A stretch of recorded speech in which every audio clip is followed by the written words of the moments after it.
Paz seja convosco. Amém. Estamos estudando o livro de Ruth. Abra Ruth. Depois de Juízes. Ruth capítulo 2, nós vamos ler do verso 1 ao 19. Que foi até onde nós fomos na semana passada. Ruth capítulo 2, versos 1 em diante.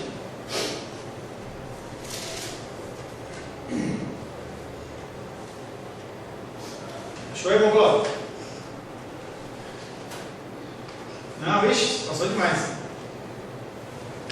Não estou encontrando no livro de Ruth, não. Gênesis, Êxodo, Levítico, Número, Deuteronômio, Josué, Juízes, Ruth.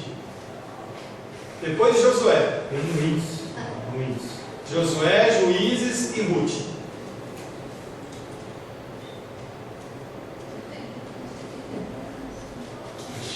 Show? Capítulo 2. Juízes. Depois de Juízes, Ruth. Capítulo 2. Tinha Noemi um parente de seu marido, senhor de muitos bens, da família de Elimeleque, o qual se chamava Boaz. Ruth, a Moabita, disse a Noemi: deixa-me ir ao campo e apanharei espigas atrás daquele que me favorecer. Ela lhe disse: vai, minha filha. Ela se foi, chegou ao campo e apanhava após os segadores. Por casualidade entrou na parte que pertencia a Boaz, o qual era da família de Elimeleque. Eis que Boaz veio de Belém e disse aos segadores: o Senhor seja convosco. Responderam-lhe eles: o Senhor te abençoe. Depois perguntou Boaz ao servo encarregado dos segadores: de quem é essa moça? Respondeu-lhe o servo: esta é a moça moabita, que veio com Noemi da terra de Moabe. Disse-me ela: deixa-me rebuscar espigas e ajuntá-las entre as gavelas após os segadores. Assim ela veio, desde pela manhã até agora está aqui, menos um pouco que esteve na choça. Então disse Boaz a Ruth: ouve, filha minha, não vás colher em outro campo, nem tampouco passes daqui, porém aqui ficarás com as minhas servas. Estarás atenta ao campo que cegarem e irás após elas. Não dei ordem aos servos que te não toquem? Quando tiveres sedes, vai às vasilhas e bebe do que os servos tiraram. Então ela, inclinando-se rosto em terra, lhe disse: como é que me favoreces e fazes caso de mim, sendo eu estrangeira? Respondeu Boaz e lhe disse: bem me contaram tudo quanto fizeste a tua sogra, depois da morte de teu marido, e como deixaste a teu pai e a tua mãe, e a terra onde nasceste, e vieste para um povo que antes não conhecias. O Senhor retribua o teu feito, e seja cumprida a tua promessa, a sua recompensa do Senhor, Deus de Israel, sob cujas asas vieste buscar refúgio. Disse ela: tu me favoreces muito, Senhor meu, pois me consolaste e falaste ao coração da tua serva, não sendo eu nem ainda como uma das tuas servas. À hora de comer, Boaz lhe disse: achega-te para aqui e come do pão, e molha no vinho o teu bocado. Ela se assentou ao lado dos segadores, e ele lhes deu grãos tostados de cereais. Ela comeu e se fartou, e ainda lhe sobejou. Levantando-se ela para rebuscar, Boaz deu ordem aos seus servos, dizendo: até entre as gavelas deixai a colher e não a censureis. Tirai também dos molhos algumas espigas e deixai-as para que as apanhe e não as repreendas. Esteve ela apanhando naquele campo até a tarde, debulhou o que apanhava e foi quase um éfa de cevada. Tomou e veio à cidade, e viu sua sogra o que havia apanhado. Também lhe deram que sobejara, depois de fartar-se, tirou e deu à sua sogra. Então lhe disse a sogra: onde colheste hoje? Onde trabalhaste? Bendito seja aquele que te acolheu favoravelmente. E Ruth contou a sua sogra onde havia trabalhado e disse: o nome do Senhor em cujo campo trabalhei é Boaz. Palavra do Senhor, amém? A história de Ruth, ela vem se desenrolando. Começa, só fazer um breve resumo, começa com Noemi saindo dali com seu marido Elimeleque, seus filhos Malion e Quilion, Esses morrem. Antes disso eles casam com Orfa e Ruth, e ao morrerem os homens, ela decide voltar. Tenta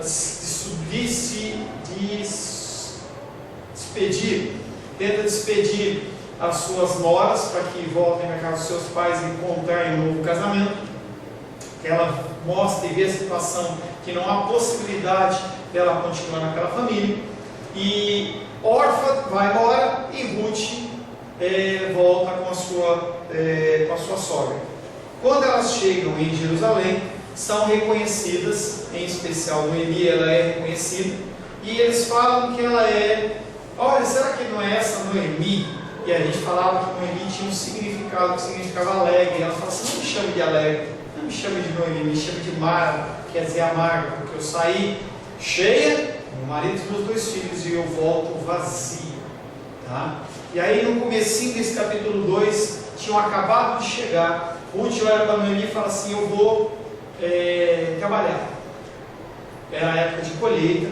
A época de colheita naquela época era por volta de 2 meses, primeiro cevada, depois trigo ou ao contrário, e as pessoas depois daquele tempo elas ficavam sem trabalho, e ela olhava primeiramente para a sua necessidade de fome, de manutenção da sua sogra, e ela vai, a sua sogra a abençoa, e ela sai procurando, e aqueles campos, eles não eram campos separados por grades, por correr, por arame farpado, nem nada, para aproveitar bastante o terreno. Então havia um entendimento de que os campos eles eram muito bem definidos, mas só sabia quem era daquele lugar. E aí ela começa a chegar lá perto dos campos, e ela começa a procurar e acaba caindo exatamente no campo de Boaz, que era da família de Elimelec, que era da família de Noemi. Tá? E ela não tinha direito, ela vai lá e fala assim: bom, eu quero rebuscar, que era o nome, né? Rebuscar ou respingar, tudo que cai no chão, entendeu? Eu quero pegar para mim, quero pegar nas canaletas, se chamam gavelas, tá? Mas havia proibição, porque ela primeiramente era moabita, e tinha muito medo dessas pessoas que iam e acabavam pegando coisa boa, porque o homem colhia, atrás dele vinha a mulher que trabalhava, e ela, quando ele chegava, o braço dele não cabia mais, ele colocava no chão, e aquela mulher, ela fazia como se fosse fardos, amarrava, deixava prontinho, mas depois vinha alguém recolhendo aquilo. Então havia preocupação de que as pessoas tirassem coisas boas daquelas pilhas. E quando Boaz, coincidentemente, a gente já sabe que não é o plano do Senhor, tanto a chegada de Ruth no campo de Boaz, como a chegada de Boaz vai e fala: quem é essa moça? Eu não contratei ela na minha serva. Quem é essa? Ela é uma moabita, ela veio com Noemi e tal, ele conta brevemente a história. E ele olha para aquela mulher com graça. Ele fala assim: olha, você tem autorização de trabalhar. Você pode trabalhar no nosso campo, você vai trabalhar aqui, não tem problema nenhum. E se você tiver sede, você vai beber lá no lugar onde eles guardavam a água. Era um adiantamento muito rápido, muito bom para ela, porque ela não ia ter que parar o trabalho para buscar água para beber. Então já ajudava bastante. E aí aquela mulher começa a trabalhar. Quando era a hora do almoço, ele chama ela para almoçar junto do povo. Ela estava afastada, além de ser de um outro país, ela era uma pessoa que não era daquele grupo. Ele insere ela naquele meio, abençoa ela com alimento, fala para ela molhar o bocado dela dentro do vinho, dá uma quantidade grande de alimento. E aquela mulher se levanta para trabalhar antes, talvez querendo aproveitar aquela bondade daquele homem, que não sabia se ia ter outro dia. E ela começa quando ela vai trabalhar, ela fala assim: olha, você pode fazer aquilo que você estava querendo mesmo. Você pega o que cai no chão, você pega o que tiver nas canaletas, nas gavelas. Além do mais, meu servo, vocês tiram umas espigas boas aí e deixam de fora para ela pegar. E aquela mulher, ela trabalhou o dia inteiro. Quando chega no fim do dia, diz que ela conseguiu colher por volta de um efa. Um efa, para você entender, em cereal é muita coisa, dá em torno de 14 quilos de cereal já processado. Então, é muita coisa.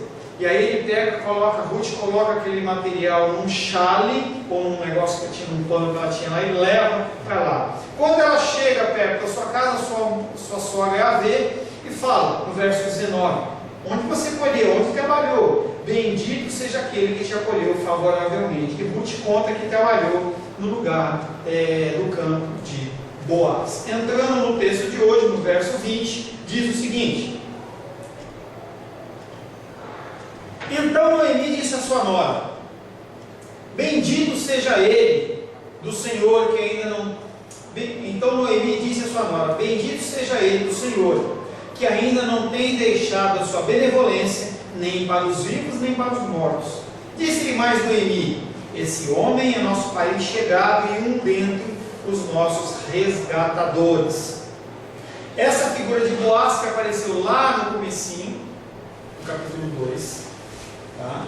No finalzinho do capítulo 1, agora se é retomada falando que essa pessoa, além de parente, ele é um resgatador. Eu já falei algumas vezes para você, vou falar mais uma vez. A figura do resgatador eram pessoas dentro dos clãs ou dos grupos sociais, as pessoas que tinham a obrigação legal de resgatar terras, resgatar pessoas, dependendo do poderio financeiro dele. Quando Josué fez a distribuição das terras, ele dividiu entre famílias, entre tribos e entre clãs, ficou bem divididinho. Mas então não poderia, por exemplo, se eu fosse descendente de Rúben e o irmão Sebastião fosse da tribo de Dan, os nossos filhos e filhas não poderiam casar. Porque acontecia, quando a pessoa casava, ela levava posse de uma parte da terra. Então isso acabava dilapidando o patrimônio daquela tribo. Então a figura do resgatador numa situação como essa, a figura do resgatador numa situação do tipo: eu não tenho o que sustentar, eu vendo a terra. Depois de um tempo ele tinha que resgatar para aquela família continuar com aquela porção de terra e não acontecer de que famílias maiores engolissem as menores. Isso era um procedimento. E também havia a figura do resgatador de pessoas que se vendiam como escravos ou estavam com dificuldades, como era o caso de Noemi e era o caso de Ruth. Tá? Noemi então se dirigiu novamente a Ruth com palavras de louvor. Ela agradece a Deus pela vida de Boaz, a identidade dele como parente e não o grão, porque ela levou o resto do que ela aumentou, o resto é, pode dizer, o que sobejou daquele alimento e entregou para a sua sogra, que deveria estar com fome. E ela não se preocupa com isso, mas ela olha para a figura do resgatador. Tá?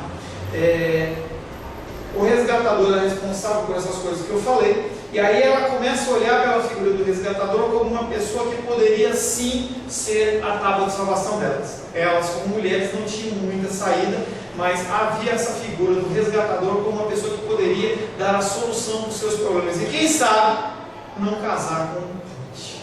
Quem sabe não casar com Ruth. Verso 21. Continuou Ruth a Moabita, dizendo: também ainda me disse: com os meus servos ficarás até que acabem toda a cega que tenho. E aí ela participa, a sua sogra, que não só iria trabalhar naquela colheita, mas também que iria trabalhar na outra colheita, se estava sendo cevada esse trigo, ou ao contrário. Instigada pela animação de Noemi, a própria Ruth acrescentou um item à lista de bênçãos. Boaz tinha mandado ficar perto dos seus trabalhadores, não de outra pessoa, até o fim das duas colheitas. O detalhe é que a colheita, ela não era só de trigo, mas era as duas que ele estava privilegiando. Então não haveria mais a preocupação, pelo menos por um tempo, da fome na vida delas. Dependendo de como Ruth trabalhasse, ela poderia garantir o alimento até por um ano, porque eles armazenavam em celeiros aqueles materiais. Então, se um dia ela colheu 13 quilos, imagina se ela trabalhasse 2 meses. Como aqui no Brasil, os cortadores de cana, né? Sim, cortadores de cana, colhedores de qualquer produto hortifruti granjeiro, entendeu? No caso do trigo, é um material que é mais fácil de estocar e mais difícil de vencer. Tanto que você vê aquela, por exemplo, quando José ele estava no Egito, ele fez a colheita, ele conseguiu garantir a alimentação do povo por quantos anos? 14 anos. 7 anos de abundância, mais 7 anos de falta. Então, por todo esse tempo, aquele material ele não estraga. Por isso que às vezes eu olho para esses datas de validade, eu fico olhando assim meio com cisma, né? Porque você fala assim, pô, validade, esse produto tem 1 mês de validade. Você fala, poxa, mas não estraga. Só você começar a colocar esses produtos químicos aí, acaba estragando, mas não é para estragar. Mas não apodreceu pela graça de Deus, né? Por causa que Sim, não, Sebastião. muito alimento. Eu creio que a colheita, o tempo também privilegia, né? É um clima muito seco também, entendeu?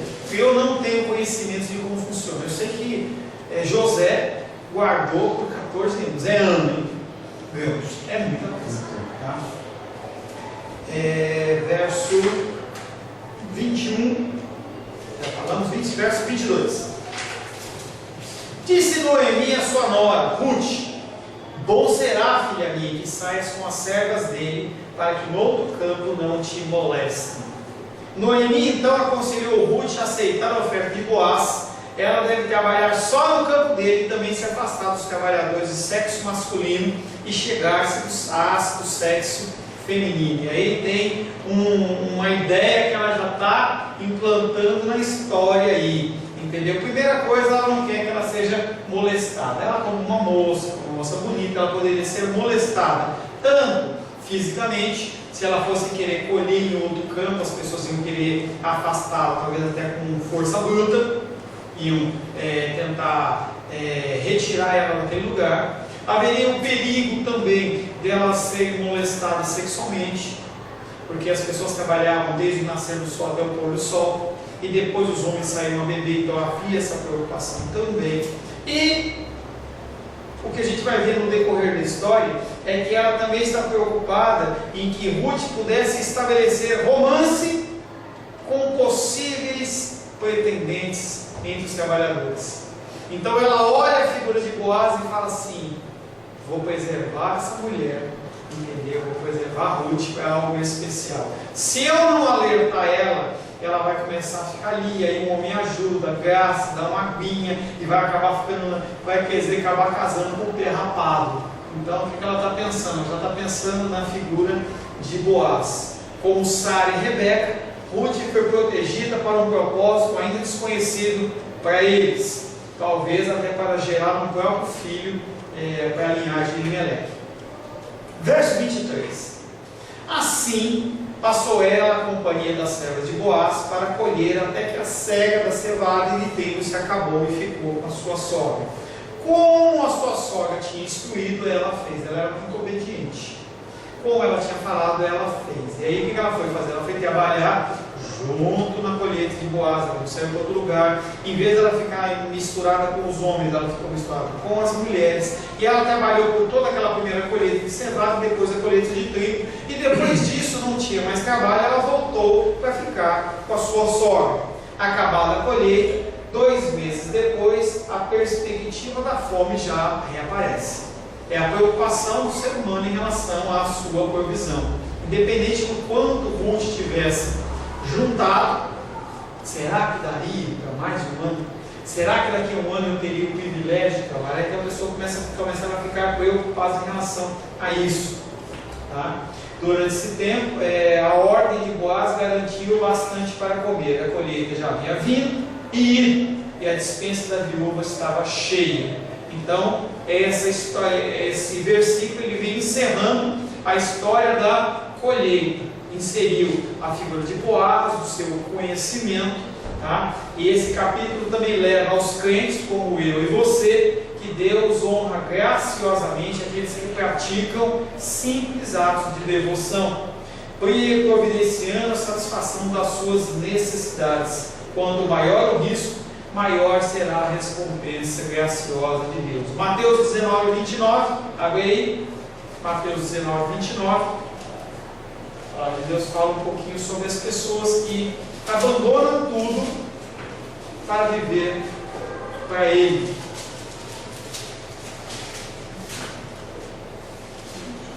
Mateus 19, 29.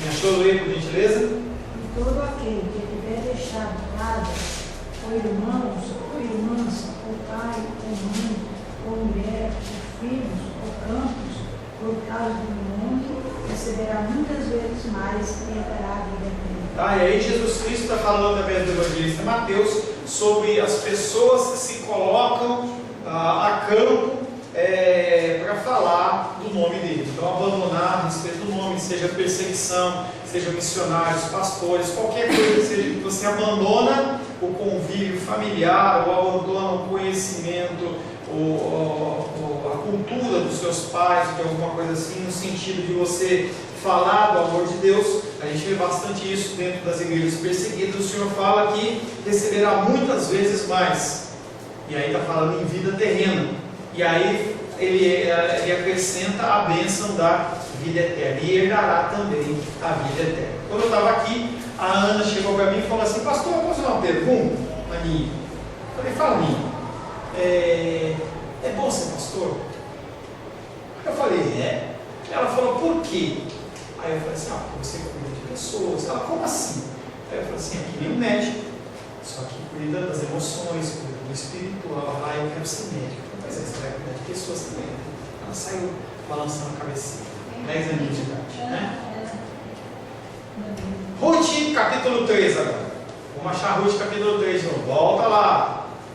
Eu vou dar, enquanto eu vou dando a introdução, você vai procurando Ruth, capítulo 3. Capítulo 3, ele relata o ponto crítico da história toda. A provisão do alimento no capítulo 2 deixou resolvido o problema da fome das viúvas. Agora, em breve, a viuvez de Ruth estará perto de acabar. A gente vai ver esse acontecimento. Ela obterá a promessa de descanso desejado por Noemi, em Noemi capítulo 1, verso 9, quando Noemi deseja que ela estivesse conhecendo alguém que pudesse a abençoar, dar tranquilidade, dar paz e segurança à sua vida. É interessante notar que os eventos-chave ocorreram entre o pôr do sol e o amanhecer de um único dia. O capítulo 2 ele é um único dia, desde o amanhecer até o pôr do sol. De fato, só no capítulo 3, do verso 6 a 15, que os personagens principais do livro ficam completamente a sós. Só no meio do capítulo 3 de Ruth que vai aparecer a figura de Boaz e Ruth conversando sozinhos. Tá? Não passam por perto vizinhos, nem caminham por lá trabalhadores, enquanto Ruth e Boaz conversam no terreno da debulha, onde nós vamos ver. Os personagens eles perderam a sua identidade e o narrador os chama de homem e mulher, talvez com o sentido de mantê-los incógnitos, porque não poderia mulheres conversar com homens sozinhos. Tá? Ruth capítulo 3, verso 1, já achou? Amém. Diz assim, verso 1: disse Noemi sua sogra, minha filha, e esse fato ocorre 2 meses depois do fim do capítulo 2. Tá? Disse Noemi sua sogra, minha filha, não hei de eu buscar-te um lar para que sejas feliz? E aí, o que acontece? A Noemi está querendo casar hoje. Tá? Diferente do capítulo 2, Noemi é quem inicia a fase da história. No versículo 1, no capítulo 2, verso 1, quem começa é Ruth dizendo que vai fazer a colheita. Aqui quem começa o discurso é Noemi. Noemi que inicia essa nova fase da história. É evidente que os eventos do capítulo anterior deram a Noemi o fim do amargo isolamento que sentira em uma ideia. Ela estava naquela tristeza, naquela amargura, e aí quando ela vê uma possibilidade, ela começa a arquitetar o seu plano.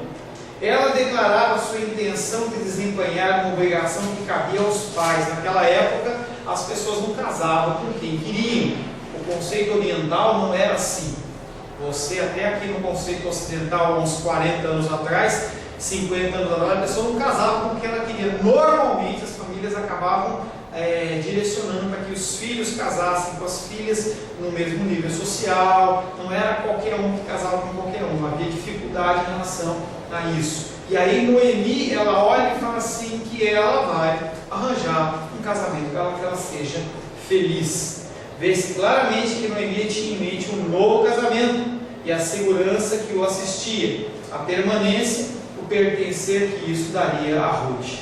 Além de ver Ruth bem estabelecida, Noemi provavelmente quis também prover a sorte incerta de Ruth após a sua morte. Enquanto Noemi estava viva, ela era a nora de uma israelita. A partir do momento em que Noemi morresse, aquela mulher, além de ficar sem marido, era uma estrangeira numa terra distante. Ela estava preocupada com isso também. Lembre-se que no momento inicial, Ruth falou que iria ficar onde ela estivesse. E depois ela fala que onde ela morresse, ela iria morrer também. Então ela está fazendo um voto, entendeu? Que ela iria permanecer naquela terra, mesmo após a morte de Noemi. E Noemi estava preocupada com isso. Seria uma coisa Ruth suportar a viuvez numa terra estranha durante a vida de Noemi. Bem outra era fazê-lo depois que Noemi já tivesse morrido. Em resposta a uma oportunidade concedida providencialmente à figura de Boaz, Noemi começou a responder a sua própria oração. Ela já tinha orado pedindo que houvesse uma pessoa para Ruth, para cuidar dela, e agora ela vai começar a ser uma figura ativa nesse processo, não só em oração. Assim, ela dá o modelo de uma maneira em que as ações divinas e humanas operam juntas. Deus, ele age sim nos dias de hoje, agia antes, mas também há a figura do homem com a responsabilidade divina. Tá? Uma pessoa falava comigo, acho que uns 15 dias, sobre um trabalhar na igreja. E ela falou assim, eu vou orar. Eu falei assim, amém, ore mesmo. Mas lembre-se que a oração é orar mais ação, é a fusão de duas palavras. Você não pode ficar só orando, você também tem que fazer a sua parte, que é a responsabilidade humana. Você não pode simplesmente esperar que Deus vá fazer tudo, porque nós somos instrumentos dele aqui na terra. Ele é Espírito e nos utiliza como instrumentos da vontade dele. Nós identificamos uma creche com necessidades, nós fomos lá, identificamos, e agora nós temos que levar alimentos para eles. Não adianta você ficar só na intenção. E Ruth tem a Noemi como uma pessoa que vai fazer essa parte de ação, de ativa. Verso 2. Ora, pois não é Boaz, na companhia de cujas servas estivesse um dos nossos parentes? Eis que esta noite ali limpará a cevada na eira. E aí ela fala assim, vai mostrar para Ruth, se Ruth não tinha ainda a ideia verdadeira, ela está falando assim, querida, o que eu estou falando é que eu vou arranjar um casamento para você com Boaz, que é da nossa família. O cereal era primeiro colhido e amarrado em feixes no campo, depois carregado manualmente ou em carros ao terreno da debulha, um espaço aberto de rocha exposta ou de pedra dura, pisada. Ali o grão era debulhado com uma marreta dentada pisada sobre os cascos de animais ou debulhado sobre rodas de carro. Então o que se fazia? Você ia lá, colhia o trigo, por exemplo, e ele vinha com o galho, vinha com os galinhos, vinha com a casca. Então o que eles tinham que fazer? Eles tinham que debulhar aquilo, não ia fazer na unha. O que se pegava aqui? Tirava e colocava assim, em lugares em que tinha aquelas rodas dentadas, em que a roda bem artesanal mesmo. E aí ou era puxado por homem ou animais, aquela roda ia passando por cima, ia descamando, ia tirando a casca do produto. E eles recolhiam aquilo, e aquilo era feito num terreno limpo, entendeu? Um terreno plano, preparado para que eles pudessem fazer aquele negócio sem perder material. O objetivo era remover as cascas dos grãos. O joeiramento, que é esse processo que eu falei para vocês, então separava os grãos das cascas, resíduos e espigas. Com um garfo ou pá, o joeiro, que era a pessoa que fazia esse trabalho, lançava a mistura ao vento, que espalhava os resíduos a certa distância e os grãos mais pesados caíam. Então é aquele contexto lá que às vezes a gente vê que a pessoa lá na Bahia, quando vai fazer o negócio, coloca naquela cesta, naquela sacudida, joga para cima.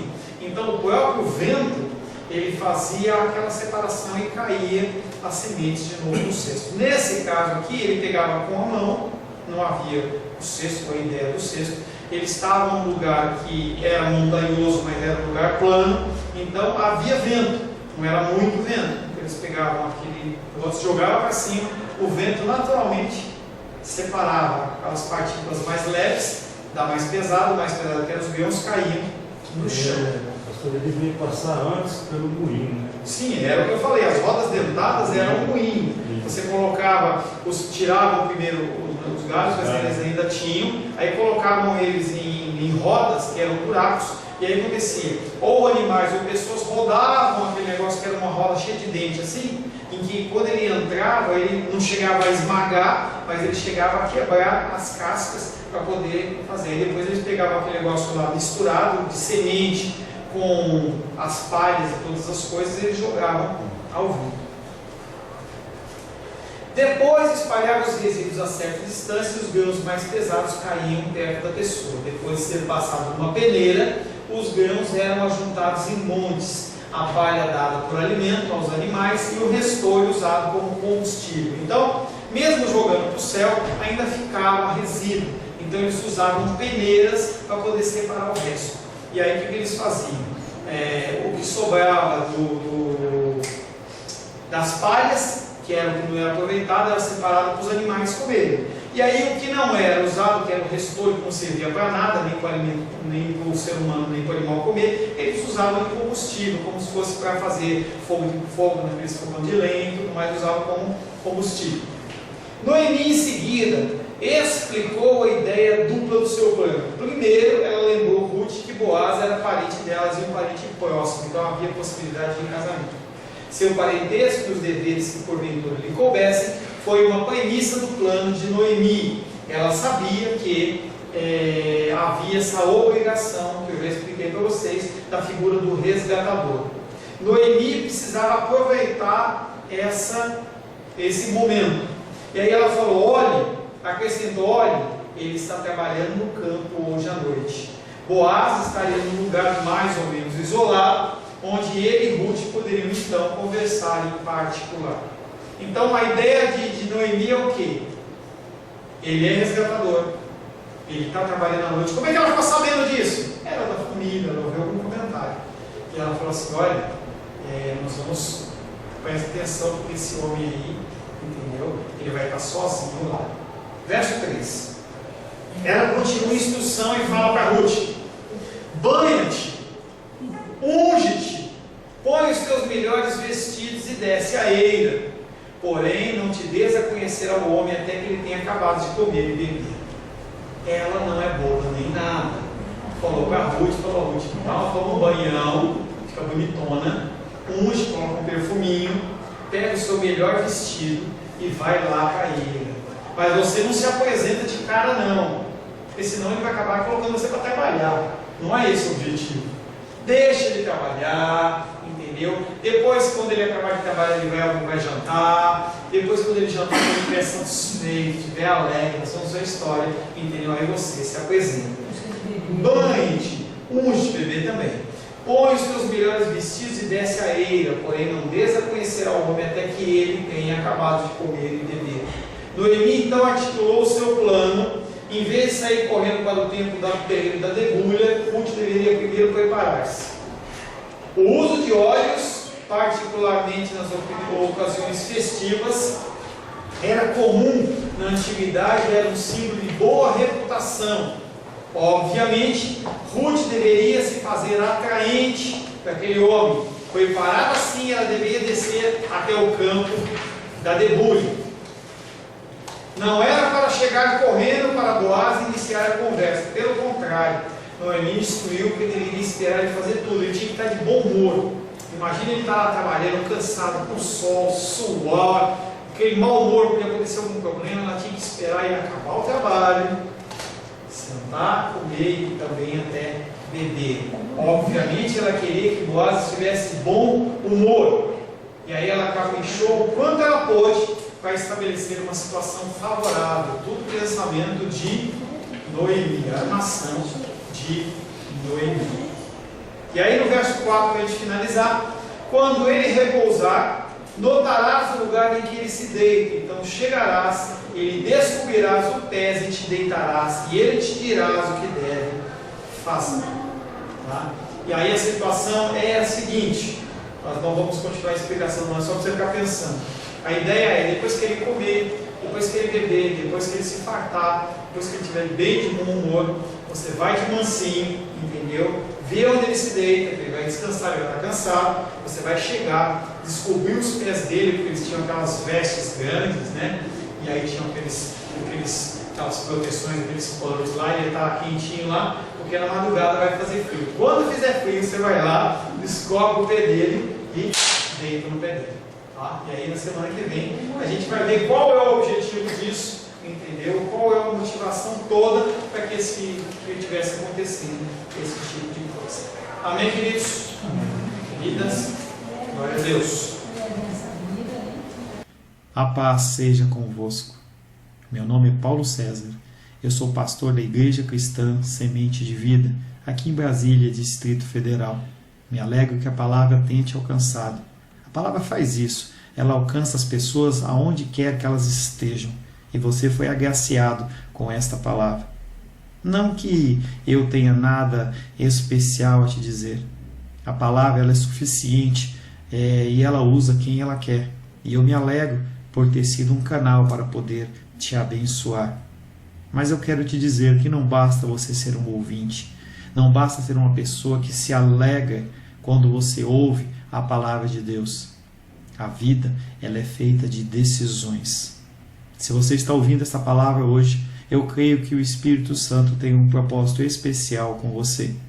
Muito mais do que prosperidade, muito mais do que uma cura física, uma cura emocional ou espiritual, Ele quer te alcançar para a vida eterna. Nós investimos nosso tempo, nós investimos as nossas forças em coisas terrenas, mas o Senhor Ele tem muito mais a oferecer. Ele tem sim para você a cura, Ele tem sim para você a prosperidade, mas Ele tem muito mais que isso. Submeta-se a um Deus que Ele é capaz de mudar e transformar a sua vida por completo. Creio que o Espírito Santo Ele é capaz de tocar o teu coração. Quero pedir que você curve a sua cabeça. Senhor, em nome de Jesus, coloco na tua presença essa vida que ouve esta ministração, que ouve esta palavra. Pai, eu não tenho capacitação nenhuma, mas o teu Espírito Ele é capaz sim de tocar nesta vida, gerar nela mudança, transformação, arrependimento, e que ela possa simplesmente bater no peito, convencendo-se que é pecadora e que precisa de um Deus salvador. Não há um caminho a ti, meu Deus, que não seja através de Cristo. E eu lhe peço, Pai querido, que você alcance essa vida e ele possa sim tomar uma decisão pessoal pelo Senhor, em nome de Jesus. Amém. Amém, meu querido. Amém, minha querida. Fico contente que você esteja ouvindo essa ministração até o fim.